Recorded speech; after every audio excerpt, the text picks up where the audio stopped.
Hi guys. Ayan, nakatulog na yung aking asawa. Nakatulog na siya. Ngayon hindi na ako makatulog. Ayan. Kararating lang. Kaya naisip ko kumain. Kain tayo guys. Ang ulam ko ay itlog. Itlog. Tapos ininit ko yung gulay na binigay ng ate ko. Puso. Gulay ng puso. Ayan. Ininit ko. Tinira ko to sa asawa ko. Tapos, ang pagdating niya, paglasing, hindi ko na siya pinipilit kumain kasi nanghirap eh. Kailangan niya kagad matulog. Kasi pag hindi pa siya natutulog, makulit paglasing. Ayan, kaya gusto ko pag dumating na lasing, gusto ko matulog kaagad. Pag hindi nakakaisip kumain, hindi ko na pinapakain. At saka, mahirap din kumain na lasing at saka matutulog kaagad. Kaya pag hindi siya namimilit na kakain, hindi ko na siya pinapakain. Ayan, yung tinira kong gulay. Tinira kong gulay sa kanya, nabigay ng ate ko. Yung ulam ko kasi ang sarap gata. May paborito kong gulay ay gata.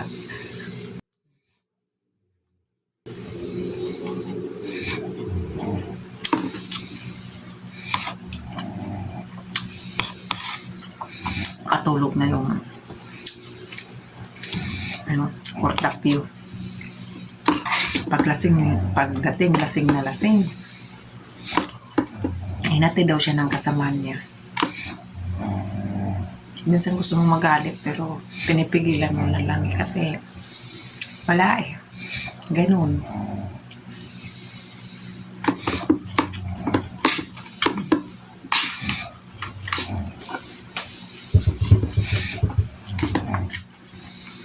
Ulam natin itlog. Saka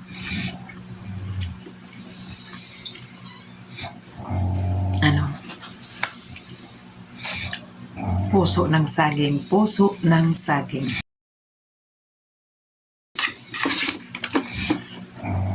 Hindi na ako makatulog guys eh. Kaya naisip ko na lang kumain.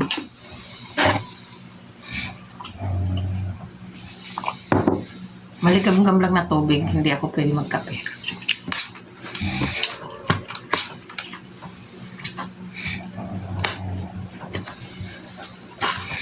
Kain tayo guys.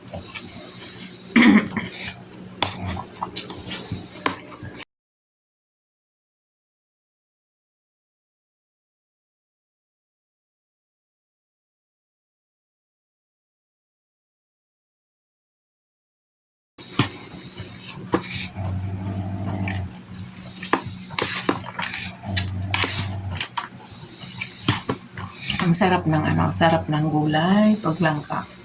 Ay, pagpuso ng saging. Ang sarap paggata. Nasa puro gulay. Ang sarap. Gigising pa ako ng 2:30 na ngayon. Katulog na yung aking asawa. Hindi ko na mapaipakita kasi nag-alatarsa na siya. Alatarsan.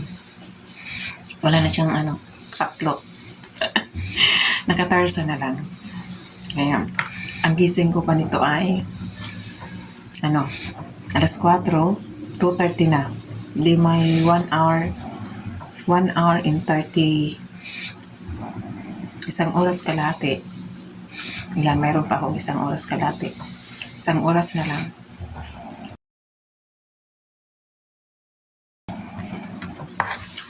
Sarap ng gulay. Hindi niya natikman. Ikain na lang natin guys yung kahihintay natin sa asawa natin. Tapos dumating nga lasing. Inuman daw, kwentuhan.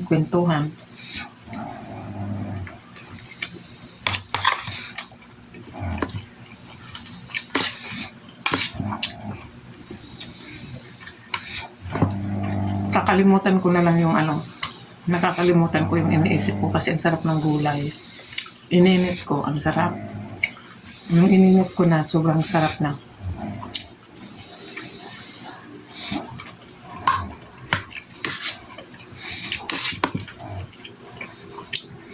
Hindi ko nakain yung yung itlog. Luto ng aking anak kanina. Paborito ko talaga gulay. Gusto ko talaga gulay. Gulay ng gulay kainin. Ayan, hindi ko nagalaw yung itlog.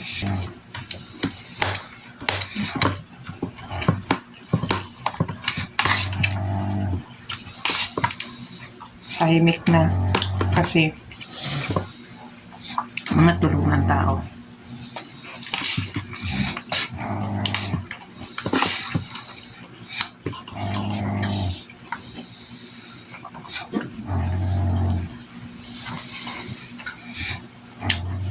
Hindi na ako tataba kasi pag ganito, nag-iisip. Pangit na nga, mas lalong pangit pa.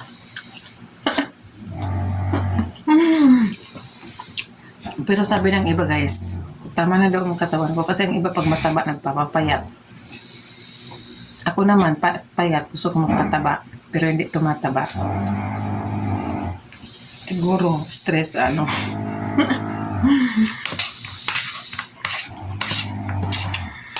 Stress ako guys kasi minsan ang asawa ko kung ang bilis mayaya. Ang bilis niya mayaya. Nayayaya ng mga kasama ng driver.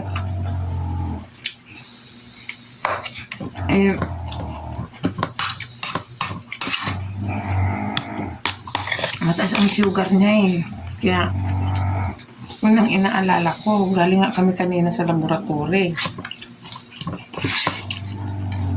Mataas ang sugar niya.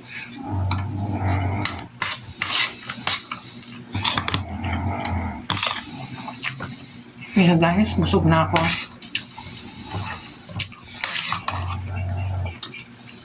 Thank you guys. Salamat. Busog na si Mama Ems after this. Natutulog na ako. Natutulog na busog. Kasi, sanantukin na kagad ako. After nitong kain, tulog kagad.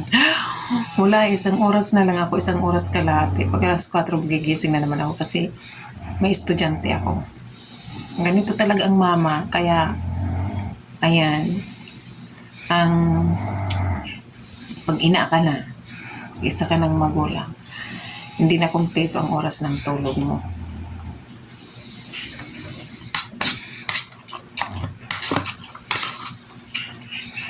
Thank you so much guys sa mga yumayakap sa akin. Maraming salamat. Always ako nagpapasalamat sa aking kaibigan na si Simply Liz. Ayan. I hope na okay lang ikaw. Yung health mo okay. Mac Lord, thank you so much sa inyong dalawa.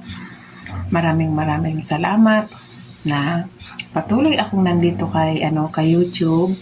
Dahil sa inyong dalawa. Ayan, thank you so much. At sa mga nanonood din sa akin, ayan, yung mayakap kay Mama Emily Cordapia. Thank you so much. Maraming salamat. Thank you sa aking kaibigan, si Simply Liz. Ayan, thank you sa inyong dalawa, kapatid Mac Lord. Ayan, thank you so much.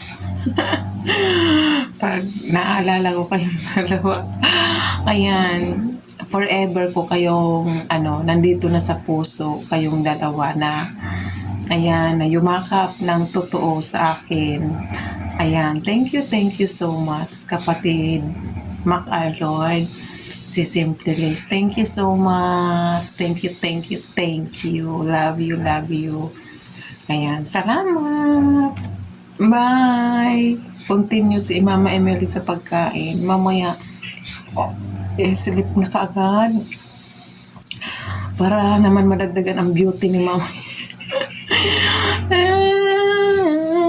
Para madagdagan ang beauty ni Mama Emily. Tulog kaagad. Baka may Baka kung may umano pa dito sa aking mukha, may mag-ano pa, enhance. Bye-bye! Bye-bye guys! Thank you so much. Ayan, nagdadagdal ako ha. Madaling araw na dito. Sabihin niya na kapitbahay ko ang ingay. Sino kayang kausap dyan na Emily Cordapia na madaling araw may kausap. Ayan, bye-bye! Thank you so much. Si Simply Liz in Macar, Lord, I love you. I hope na nasa okay kayong dalawa. Ayan. Pahinga-hinga din.